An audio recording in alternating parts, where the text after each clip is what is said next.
Good morning.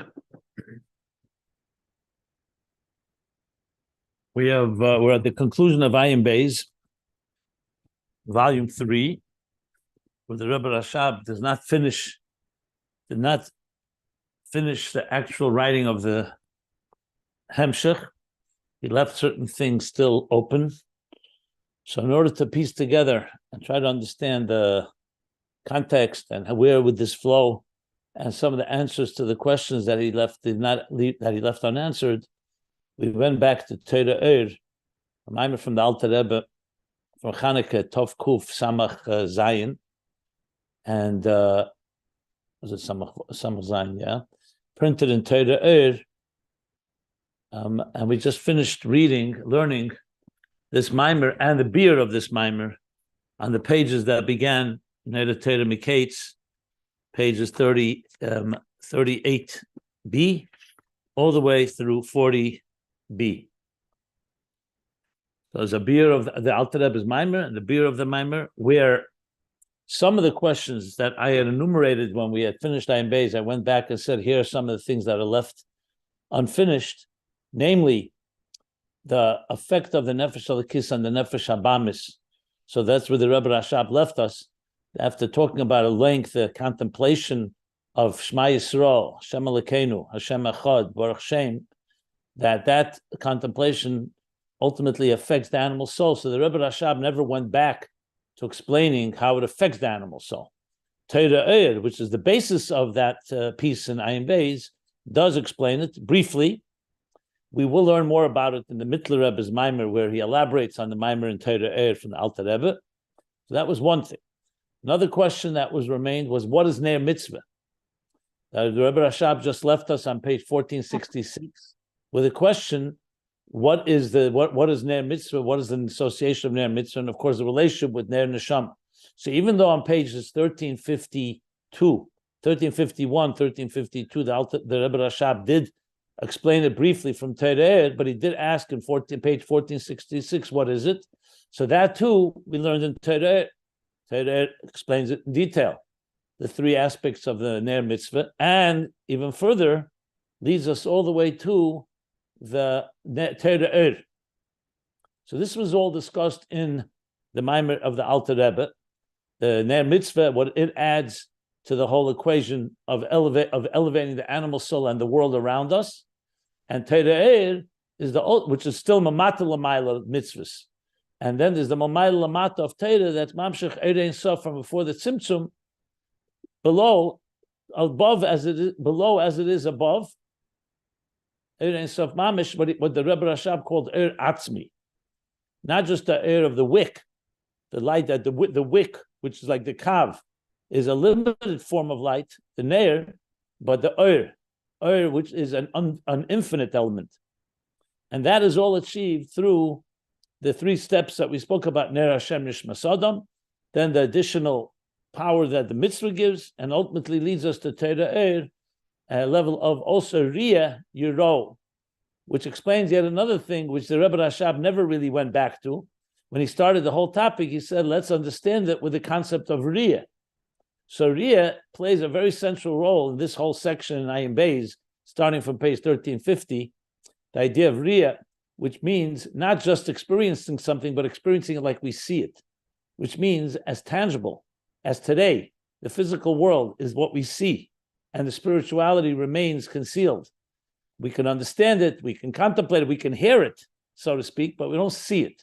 La'asad Lave will be marked by the fact, will be the expressions, V'niglik Kfeid Hashem V'ro Kol Basar Yachdav.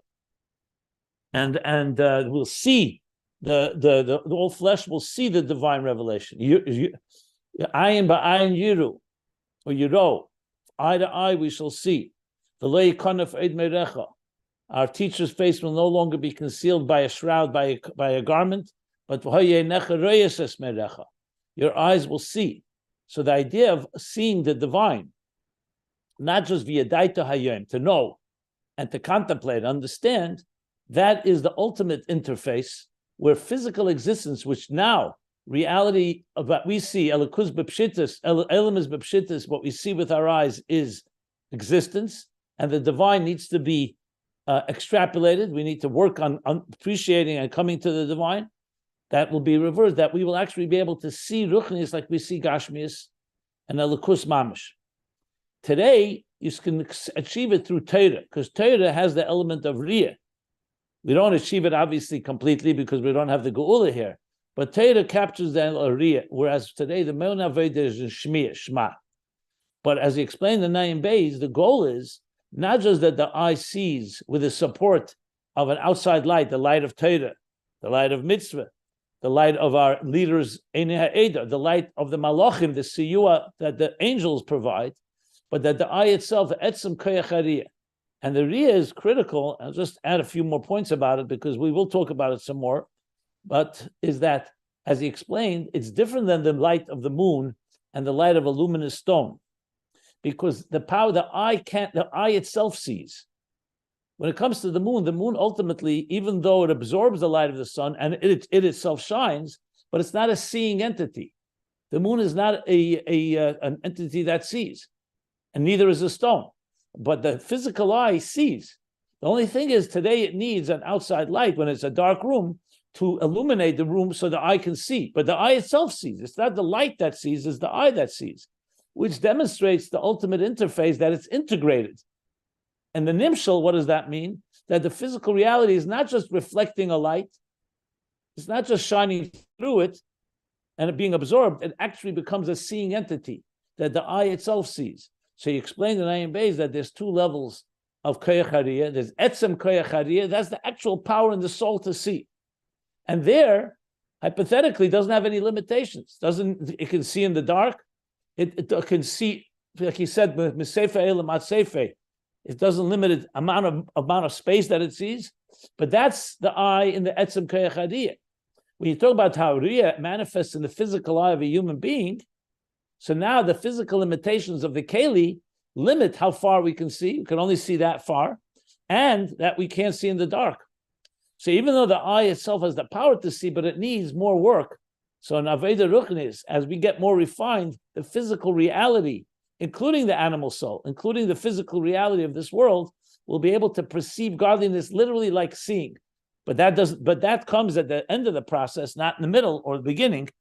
But that's where we're headed. So essentially, really, what he's really saying is that Torah Ohr, that even though Torah Ohr is Maamar Lamata, in contrast to Tefillah Mamata Lamayla, and Ayin Beis, those two tracks, Arimimcha Lekai HaMelech, Mamata Lamayla through davening, which began being discussed in volume 2 for around 550 pages till page 1350. That's integration.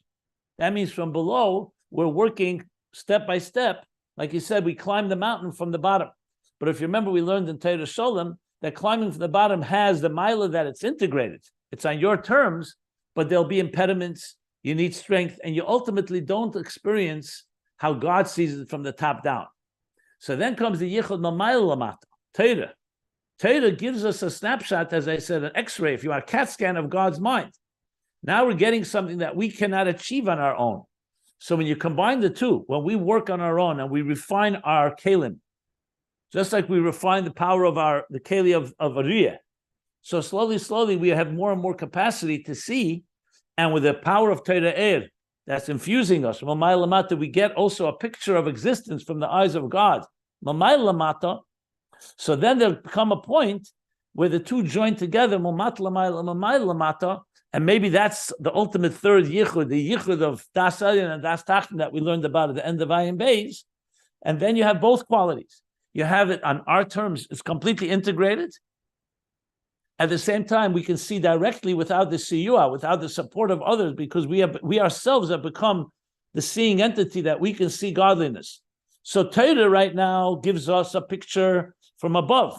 It's not necessarily we own it.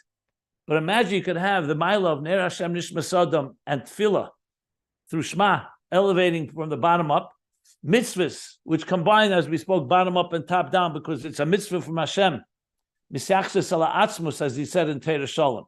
Or in the words of Torah Ohr, Hayadvorim el asher anoichi mitzav chayim, anoichi, coming from a high level, but it is manifest within Gashmis. That's why it's like a psila, a wick.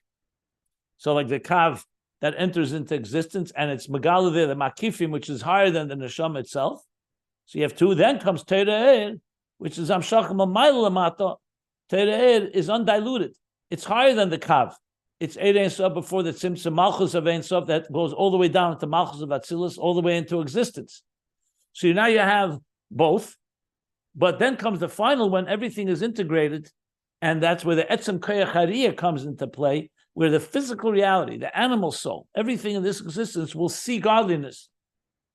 And that will be the ultimate integration. So you have the Maila Mamat Lamaila, the Maila Mamaila Lamato, as he explained earlier, what each one is, the quality of each one. And then you see the flow. And when the Rebbe Rashab starts speaking about Torah Ohr, he goes right into Riyah. And in the Maamar from the Alter Rebbe, you see Riyah plays a prominent role, especially at the end of the Maamorim, when he talks about Hamashpili Lirais, not just Shema Yisrael. So there you have somewhat of a summation of what we learned in the Maamar Torah Ohr from, I don't want to confuse Torah Ohr as the Maamar of the Alter Rebbe, is printed in the Sefer Torah Ohr, and then we have the level of Torah Ohr, which is Ner Mitzvah Torah Ohr. So let's not confuse the two. But point being, what we learned from these Maamorim that we learned inside the last few weeks, we understand now the context and also a bigger picture of how it works within the context of Ayin Beis. And ultimately, it's all going to come together. So the next thing we want to do is learn the Maamar of the Mitteler Rebbe, which takes the Torah Ohr and fleshes it out, Recheves Hanar, Mitteler Rebbe style Bina, much more elaboration. And there, it'll all come together even more detail. And that will help us, I believe, get even a clearer picture of what I just described, including some other answers that need to be answered in the question. I'll just say one more thing. If you go back to the items I listed before we started the Maamar, if you remember at the end of Ayin Beis, I said, here are the items that remain unfinished in this unfinished symphony. I mentioned a few, the Nefesh Habamis, the Ner Mitzvah, the power of the Neshama Dafka to do it. And then I mentioned a few things that he spoke about in earlier pages, that he said, twice, that Torah Ohr, as opposed to Tefillah, as in contrast to Tefillah, gives us a picture of the divine, not lefi the kelim, but lefi l'mayla. That's called Ohr Atzmi. So the truth is, we have that also answered right now, because the Alter Rebbe explained that Torah Ohr is the Ohr Ein Sof Mamish, not just as it comes down by midah v'gvul, like the psila, the wick, but Ohr Ein Sof Mamish, not just like Ner Mitzvah, and or he called it Ohr Ein Sof before the Tzimtzum. The Rebbe Rashab calls it Ohr Atzmi. So you see, the Mile of Torah Ohr gives us a picture from how God sees everything through the eyes of Torah, and that's what happens when we learn Torah. And then there's the way we see it, Mamata Lamaila, especially through prayer, through Tefillah, as we elevate existence from the bottom up. And each one has something the other doesn't have, and then we want to join, as I said, both of them, which ultimately be La'asad Lave.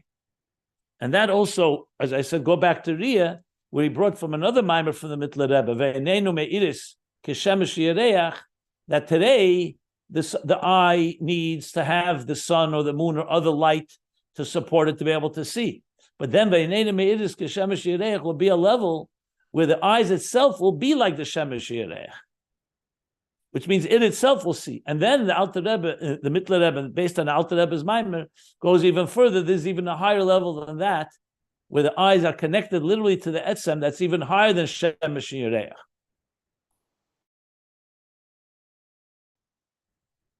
And that I want to talk about. I'll talk about that later. But I just wanted to point it out. So there's the ultimate, which is probably the level where everything becomes the yichud of the two yichudim, of Mamat L'mayla, Mamay L'mata, where existence itself is one with the divine, like we finished at the end of Ayin Beis. Those were the last idea was that from the point of view of Atzmus, where there's no tzimtzum and no parsa, existence itself is an expression of the divine. We don't feel that right now. We have to work at it step by step. But ultimately, that's where it becomes one, like we learned in Torah Shalom. And that's why I read Torah Shalom with you. When we learn Torah Shalom, it talks about how Atzma sees existence, a whole different level where there is existence, but it's not existence, as he explained there. And again, I'll refer to it more when we continue this whole discussion. But I wanted to give this summation. So the Mitteler Rebbe's Maamar is going to add points to many of these things. He'll even add explanation especially in the Hisbonenus, but many other details. But the truth is, as I said, the Maamar from Torah Ohr from the Alter Rebbe really does cover all the points that the Ayin Beis has left open, and so we could, as I said, derive from that alone. But the Mitteler Rebbe's Maamar will just more confirm it even more and elaborate even more. So that's a summation of the picture where we're at. Anybody have any questions? Because I'm giving now basically the whole overview, which of course then will lead us back to the earlier parts of Ayin Beis where it all comes together. But I'm not doing that right now. I just wanted to connect these pieces. So, any questions for clarification? All right. I hope that was helpful. It was helpful to me at least. Okay. So with that, the next step. I tried to buy the Mitteler's Rebbe's the Sefer, and they're out of there at Kahas, and they said within a few days it's coming in if anybody's interested.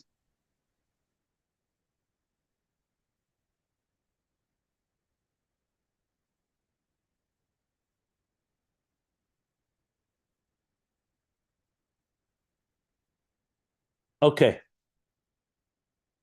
So with that, let's see here. And I think, by the way, our landing page that I mentioned, I want to see if it's working yet. I was told that it should be ready, but let me see. Still a first draft, but I think it's working. Hold on one second.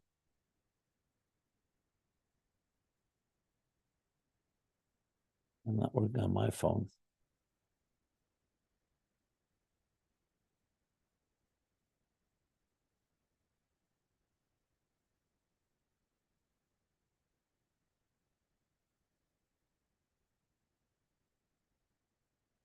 Okay, I'll let you know when it's ready. Okay. So what I'd like to do now is move to the Mitteler Rebbe's Maamar. Now the whole Maamar we scanned as a PDF on ayinbeis.com. You can find it there. Yitzchok mentioned that he also posted it on the group, so you could find it there. And it's all found, if you want, on HebrewBooks.org, which is where we took it from, where the whole Sefer is scanned altogether. But you can't follow if you want to follow the text. But regardless whether you follow the text or not, let me say, I will explain everything, so it's pretty self-contained, as I try to do. So basically, to give a little introduction, as I've said a number of times, the Mitteler Rebbe, of course, the oldest son of the Alter Rebbe, besides the fact that he wrote all the Hanochas, he wrote many of the things he heard from his father, and we have Hanochas from him, but there's also he himself, of course, as he became a Rebbe, delivered and wrote Maamorei, and his style generally, Chochma Bina, talk about Chochma Bina, perfect example, is a form of Bina that for every page, one page of the Alter Rebbe could be by the Mitteler Rebbe 10 pages, sometimes even more. So the Mitteler Rebbe is known for his expanding on, elaborating on the Alter Rebbe's Maamorei, and sometimes you feel, when you learn it, you feel like lost at sea, because it's literally like a sea of ideas. So we learned the Maamar in the Alter Rebbe. You're going to see now how the Mitteler Rebbe takes that same Maamar. The ideas are the same, but in each case, in each piece, he elaborates. Sometimes more, sometimes less. And it's very clear as well that when the Alter Rebbe Rashab wrote Ayin Beis, he looked both. He both used the Torah Ohr and the Mitteler Rebbe's Maamar, because you can see quotes. He quotes from both places. So it's the Alter Rebbe's Maamar, elaborated by the Mitteler Rebbe, and it's a Chanukah Maamar, so it's very fitting when we're learning it, fits our time. So as I said, it's Maamorei Admur HaEmtzoi, the Sefer Bereishis, on the Pasha Miketz, which is the Pasha which is around Chanukah time, the same thing like in Torah Ohr of the Alter Rebbe. And it begins on page 361, Shin Samach Aleph. This Maamar was said by the Mitteler Rebbe. Interestingly, I mentioned the Alter Rebbe was Tov Kuf Samach Vov. I said Samach Vov? I said Samach Zayin, I think. Yeah, I think it's Samach Vov. Tov Kuf Samach Vov. The Mitteler Rebbe's Maamar is Tovkuf Pevav, basically 20 years later. So 20 years to the same date, Chanukah, is when the Mitteler Rebbe delivered this Maamar. Yeah.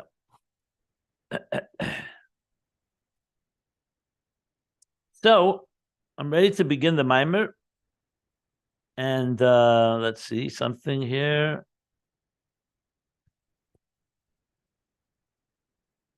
Yeah.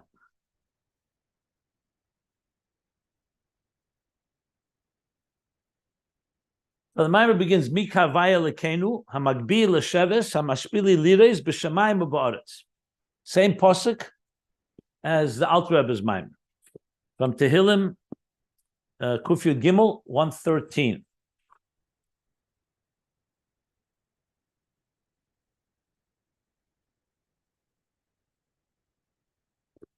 So I just want to see one thing in the middle of the Alter Rebbe's Maamar. That's, I'll let a second.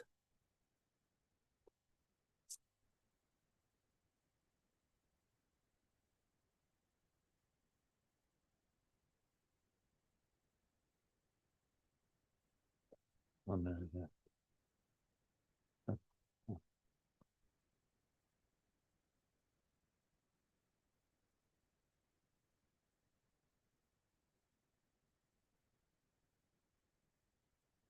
No, my mistake. I said Tovkuf Samach Vav today. No, I was correct yesterday. It's a Maamar from Tovkuf Samach Zayin. So it's not exactly 20 years. It's 19 years. But in some places, it says that the Mitteler Rebbe delivered a Tovkuf Pei Zayin. That would make it 20 years. So it's not clear what year he said it, but most likely it was Tovkuf Samach Pei Vav, and the Alter Rebbe is Tovkuf Samach Zayin. Yeah. In Liadi. So he begins with the same pasuk, and he says like this. And he starts the same way that the Alter Rebbe starts. Right away, Ksiv, ki Ner Mitzvah v'Torah Ohr. It says that Ner Mitzvah, mitzvah is like a candle, Torah Ohr. Hari ha-mitzvah nikra b'shem Ner. We see from that, a mitzvah is called with the name Ner, candle. She'ena ela b'chinas kli lahachzik ha'Ohr. When we say a candle is like the keli. You're not talking about the fire itself. It's the keli, the hachzik ha'Ohr, that contains the light that shehu ha'Torah. So the simple meaning of the pasuk is Ner Mitzvah is the keli the Ner Mitzvah that is my oiches that grasps the Torah Ohr. The Mitteler Rebbe is already adding an understanding that we learned in Torah Ohr later from the Alter Rebbe's Maamar, but he's saying it right out up front. Well, lekach gozru.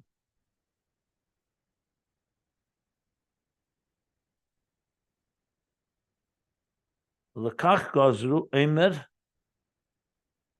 Lekach gozru. I'm not sure that Eimer gozru.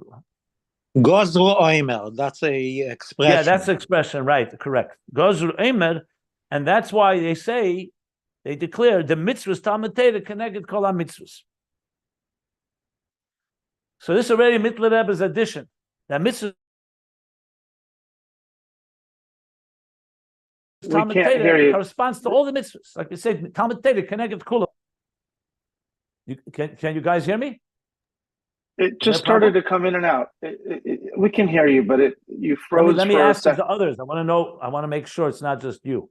Can you guys have a problem hearing me? No, It's you okay froze. now. No problem. Yeah, you froze for just a couple seconds. So everything's going smooth, right? Yes, now it's okay. You did. Yeah. great. No, but they didn't have a breakup. I want to make sure it's not you and it's me. That's why I'm asking. You're smooth now. Okay, so this was. Excuse me? No, I was just Hold going to on. say you froze for a minute, so I think it is you. But you're back. Okay. You'll keep me posted. Remember, I don't have control over this, so it's not like You just froze again, so it's not like we can't hear you. I can do anything. And I'll know if it goes down. Talmud Torah connected kol ha-mitzvahs. The expression is actually Talmud Torah connected kulam. So Talmud Torah is connected kulam. Lefi shetalmud Torah b'chinas primus ha'er the mitzvah shenikroim kelim k'moy haner la'er. So the Mitteler Rebbe is explaining why. I mean, there are many reasons given why Talmud Torah corresponds to all the mitzvahs. But he's saying here, because all the mitzvahs is essentially the keli, like he said in Torah Ohr, that the mitzvah Torah is nechaz. Like, just like light, the light that comes from a candle. Where is it coming out of? The psila, the wick of the ner, and the keli of the ner. The same thing, the Torah Ohr is coming through the mitzvahs. So the mitzvahs are the keli to Torah. So that's why Torah is the keneged kulam. Because the primus ha'er, the mitzvahs, is the inner dimension of the Ohr of mitzvahs. So that already can help us understand a lot of points that we learned in the context of Ner Mitzvah v'Torah Ohr. So mitzvahs are called kelim k'may haner la'er. So Ner Mitzvah v'Torah Ohr, like a ner to Ohr, like a candle to the light that it produces, is a mitzvah to Torah. Ukiyadua, as it's known, that Ramach mitzvah sesa, the Kroim Ramach Evor in the Malka, the 248 positive mitzvahs are called the 248 divine king's limbs, the divine limbs, or Malka, meaning Malka is referring to Melech Malcham Lochem, God as king. So even though there's no limbs, but it corresponds to the spiritual counterpart of, just like a Adam Atachten, a human being below, is created in the divine image. So the 248 limbs of a human being, whether it's the arms, the legs, the brain, whatever it may be, correspond to spiritual limbs of the Evarim, the Malka, the 248. And Torah, that's the mitzvahs. And the Chochmah, the Torah, the wisdom of Torah, which is in the head, is the source of all the Evarim. Like we see, the central nervous system, everything originates in the brain, in the mind. So here too, you see the same idea, that even though the Rosh itself is also a limb, but it's not a regular one. It's one that also serves, like we speak about Rosh Hashanah, it's a day in the year, but it's a central day, like a central nervous system that encompasses everything. So Talmud Torah keneged kulam, Talmud Torah keneged kulam mitzvahs, because it's the Chochmah, the Rosh, that includes everything within it. Which also, I don't want to spell it out more than needed, we'll discuss it later, but if you remember, Chochmah was the Yud Le'ela, and Chochmah encompasses everything. Bereishis Chochmah, it is mamshich from the Ayin of Keser and higher, and it's ultimately mamshich into the Yud Lamata and ultimately into Malchus. So the point being is that the mitzvahs are Torah as they manifest in structure, like the kelim that carry the Ohr and ultimately lead us to the Ohr Torah, which is higher than the Ner Mitzvah per se. Didn't say that explicitly here, but we learned that already earlier in the Alter Rebbe's Maamar. But what he added here is the relationship between Ner Mitzvah and Torah Ohr. Okay. So here you see how he already is elaborating more than the Alter Rebbe did. So that's Ner Mitzvah. And now, Gama Neshama the Adam Nikra Ner. We find another entity that's called a candle, the soul of a person. Kamesha Kosav, Ner Havaya Nishma Sodom. Like it says, the candle of God is the soul of a human being. And just like we just said about a mitzvah, that a mitzvah, the ner is like a keli. The same thing is with a neshama. It's a ner. It doesn't say Oir Hashem Nishma Sodom. It says Ner Hashem Nishma Sodom. So the next page, 362, Shura keli la'oir shebetecha. That the neshama is just a container to the oir within. So just like a keli is just a container to the light and energy within it, kacha neshama nikra keli la'oir d'shem havaya. So Ner Hashem Nishma Sodom, the Ner Hashem is the keli. I'm sorry, my mistake. Nishma Sodom is the keli to what? To Ner Havaya, to Havaya. So it's a keli to the oir of Shem Havaya. Ner Havaya Nishma Sodom. So the nisham is the ner, the keli to Havaya. Hamir ba, that radiates within it. So just like we said, the mitzvah is a keli to the oir of Torah, a neshama is a keli, a ner to Havaya, that radiates within it. Kimoi ki ato teir neri, like it says in the pasuk, Ato Teir Neri, in Tehillim he says that you will illuminate, you will shine, you will illuminate Neri, my candle. What does that mean? That the candle of the neshama is illuminated, ignited, and ignited would be the better word. By what? By Ato, by you, God. So the neshama is a candle, but it's a candle like a keli to the Havaya that is within it. That's how he explains the Ner Hashem Nishma Sada. And now says the Rebbe, Mitteler Rebbe, Ulechera, and seemingly Hine Yesh Lahavin. We need to understand. And here again, the Alter Rebbe didn't ask this question. He just said there are two levels of Ner. And he did. I think he did say in the beginning of the Maamar, what is the inyan of Ner Mitzvah Ner Neshama? But the Mitteler Rebbe puts it into more of a question. You need to understand. Lama nimshel pa'amim ha-mitzvah l'ner. Why at times is a mitzvah compared to a ner, to a candle? Ula pa'amim ha-neshama l'ner.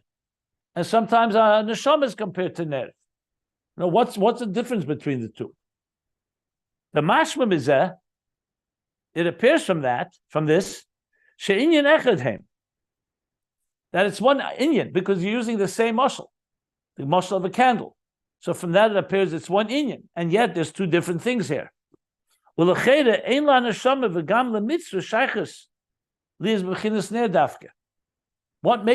relationship to a ner? And it doesn't seemingly, a neshama doesn't have a connection to a candle, and also mitzvahs. What's the shaykhs to a candle? Why a candle? You could have called it many different things on neshama. You know, we say you created b'tzelem elikim. A neshama is vayipach ba'apav nishmas chayim chelik elikam mal mamish. What's the significance of the ner aspect here? And then the other way around. Nimshal davar achar l'ner. Why is nothing else compared to a candle? Why are they compared to a candle? And why don't we find that same example? We don't find it on other things. We find it on mitzvah and on neshama.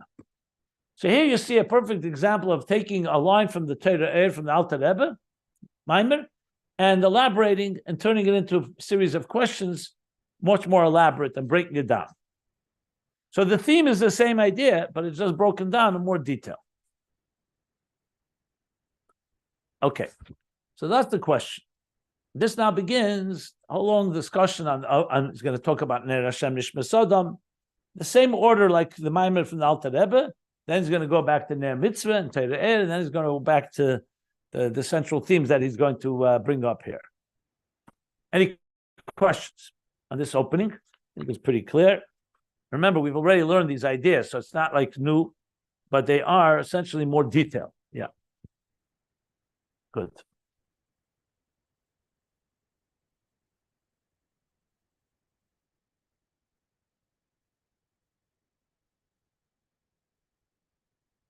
But now he says like this: yesh lahavin b'pratius, or yesh lema b'pratius, probably yesh lahavin. To understand this, we have to first understand in detail inyan moshel haner. What is this moshel of the ner? We have to dissect it. This example of a ner, and he's going to break it down like the Alter Rebbe does in the details. What entails? What makes what? Because if you want to ask a question, why are you using this example? We have to understand what a ner is. So he's going to now dissect the anatomy of a candle. Moshel ner v'ha'oir shebeteche. Not just the ner, but also the oir that's within it, like he said, a keli to the oir. So what is this candle and the oir within it? U'meteich zeh yuvan, and from this, once we understand that, from the moshel, once we dissect and we understand the anatomy of the ner and the oir, from meteich zeh, from within that, yuvan hanimshel beruchnius, will understand the moral, spiritual moral of this, the nefesh alikis shenikra ner havaya. We'll understand how it applies to the divine soul, which is called Ner Havaya, Nishma Sodom, like we just said. V'gam, b'inyan mitzvah, shenikra ner. And we'll also understand why a mitzvah. So in other words, by understanding the physical properties of a candle, we will then be able to apply it to the spiritual counterpart, which is a neshama and a mitzvah. So that's what he's going to begin to do now. Tihine, Beis Dvarim Yesh B'Ner. There are two elements in a candle, Shegorimim Ha'aris Ha'er, that cause it to light, to shine with light. Not everything's on. You have many objects that don't shine, that don't give off light. There are two elements that are required for it to give off light. Ubilodam, and without these two factors, these two elements, it cannot at all illuminate, it cannot shine, it cannot give off light.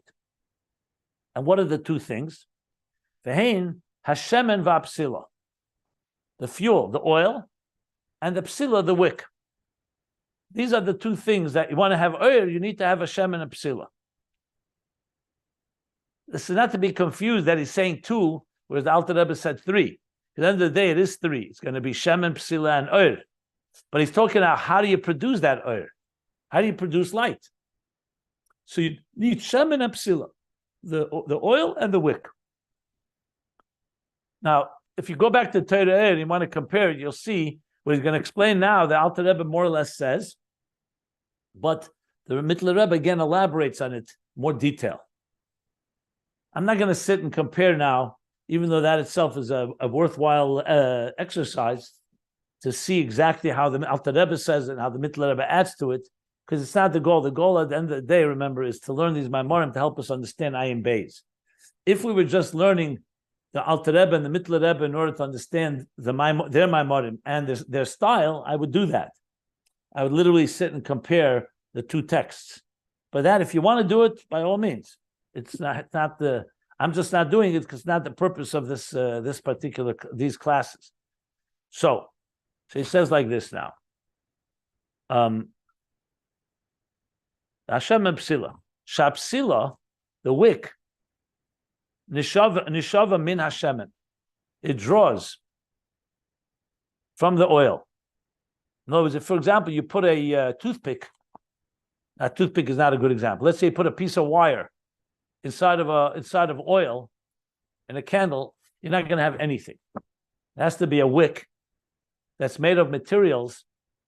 We learn about memadlikin, whether it's cotton or linen or other some type of material that absorbs.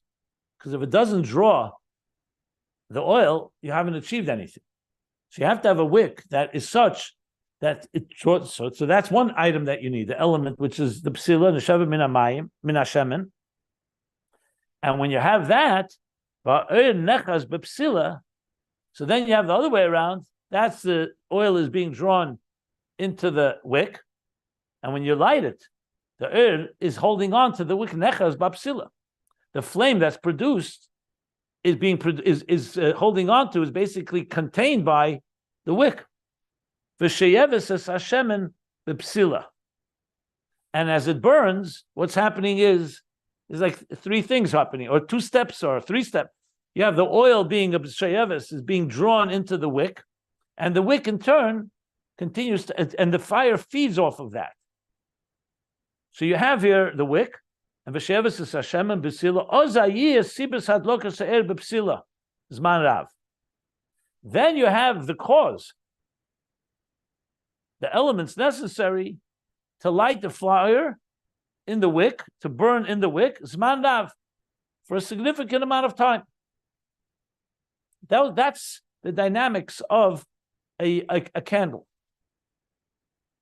So there you have the two elements. The psila and the shemen work together to produce the fire. Obviously, without the fire, you don't have the result.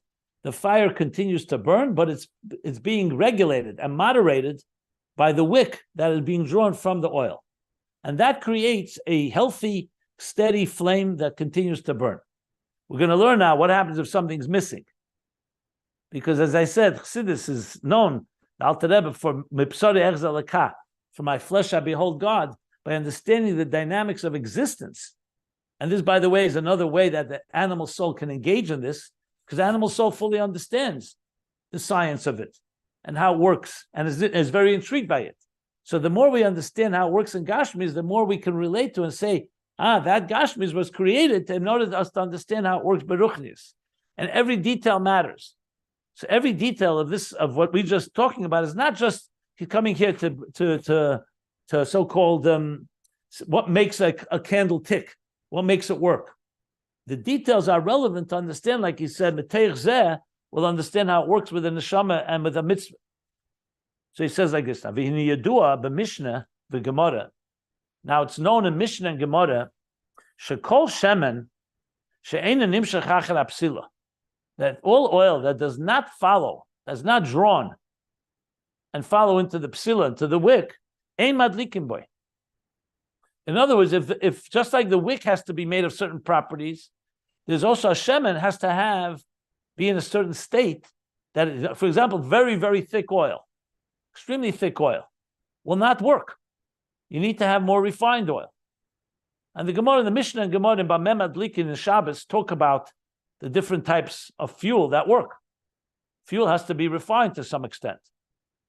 So he says that that every shemen that is not drawn into the psila for whatever reason, either it has too many not toxin, too many sediment in it, or it's very thick. I mean, the different things that will not be drawn to psila. Ein madlikin by. Not only for gashmis, and also in halacha, you can't light it. Ukemavur bepeirik bameh madlikin, like he explains in the Peirik bameh madlikin in Masechta Shabbos and Gemara. Bameh madlikin, what do you use to light a candle? Candle of Shabbos. L'inyan adlokas ner Shabbos. He discusses it there regarding the inyan, the mitzvah of lighting a Shabbos candle.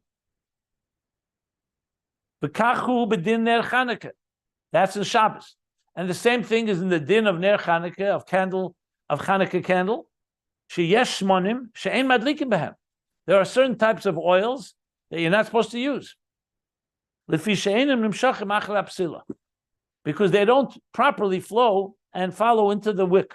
In other words, it needs to be conducive for the wick to be able to feed off of it or draw from it.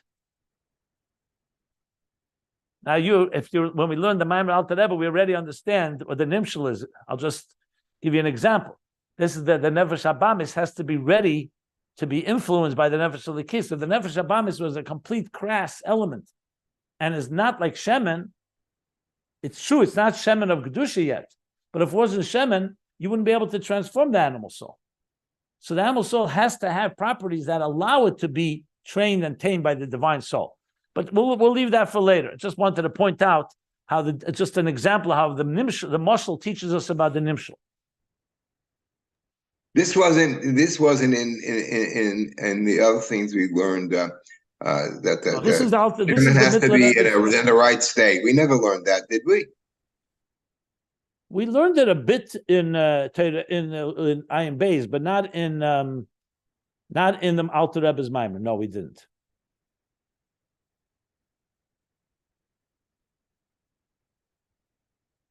Okay. Okay, let's see here.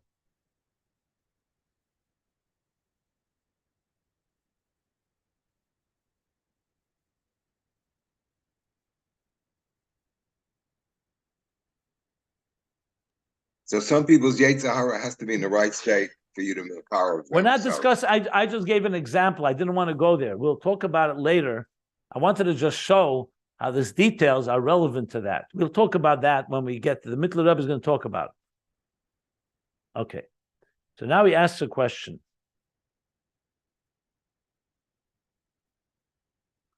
But I think I'm going to stop here because I have something. I have a hard deadline I have to go to now. I'm going to stop right here. Are there any questions before we conclude here?